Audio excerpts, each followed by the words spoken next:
इसमें कोई शक नहीं कि पाकिस्तान इस्लाम के नाम पर हासिल किया गया था, लेकिन इसका मतलब यह नहीं था कि सारे लोग मस्जिदों में चले जाएंगे और नमाज, रोजे, हज और ज़कात के अलावा उनके पास करने को कोई काम नहीं होगा और ऐसे सारे नेक लोगों के लिए दूध की नहरें जारी होंगी और मनोसलवा उतरेगा। इसका मतलब यह था कि हमने अपनी जिंदगियों को इस्लामी असूलों के मुताबिक बसर करना है और दुनिया को दिखाना है कि यह है इस्लाम और ऐसे होते हैं मुसलमान। लेकिन अब जो हमारा हाल है वो आपके सामने है। दुनिया भर की 2 नंबरियां कोई हमसे सीख ले, यानी 2 नंबरी तो जैसे हमारा कौमी ब्रांड बनती जा रही।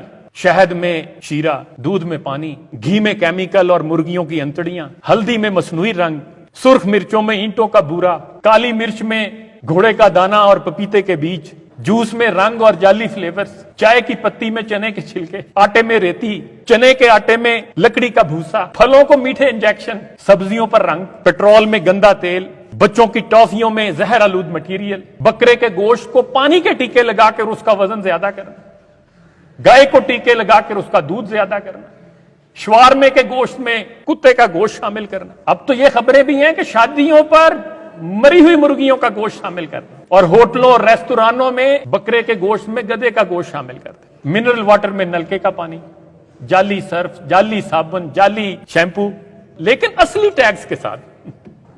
2 नंबर दवाइयां लेकिन असली पैकिंग में। अस्पतालों में मरीजों के गुर्दे निकाल के बेच दें, दिल के ऑपरेशन में जाली स्टंट डाल दें, मियां बीवी में झगड़े, मां बाप की नाफरमानी, रिश्तेदारों से कतई रहमी, पड़ोसियों से बदसलूकी, उसातिज़ा के साथ बदतमीजी, मोहब्बत में धोखा, ईमान में मुनाफकत, नाप तोल में कमी, ठेकों में रिश्वत, नौकरी में सिफारिश, कारोबार में हेरा फेरी, अमीरी में तकब्बुर, गरीबी में नाशुक्री, इल्म पर गुरूर और बगैर अमल के इल्म, इबादत में रियाकारी और इमारत में दिखावा।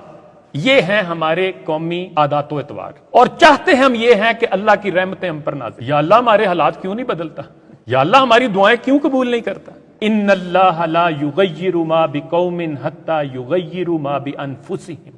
खुदा ने आज तक उस कौम की हालत नहीं बदली, न हो जिसको ख्याल खुदा अपनी हालत के बदलने का। अपने मन में डूब कर पाजा सुरागे जिंदगी। तू अगर मेरा नहीं बनता न बन, अपना तो बन। कुरान के मुफस्सिरीन कहते हैं कि जितना अल्लाह ताला ने कुरान में यह जिक्र किया है कि तुम इस कायनात को क्यों तस्खीर नहीं करते, गौर फिक्र क्यों नहीं करते, सितारों की गर्दिश, दिन और रात के आने पर गौर फिक्र क्यों नहीं करते, यानी कायनात पे जितना गौर फिक्र का बार बार कहा गया है उतनी ही दफा अपने अंदर झांकने की बात भी की गई है। अनफुसिहिम, अपने अंदर भी झांको, क्योंकि तब्दीली असल में अंदर से आनी है। जितना मुश्किल ये इस कायनात को तस्खीर करना है, उससे ज्यादा मुश्किल अपने आप को तस्खीर करना है।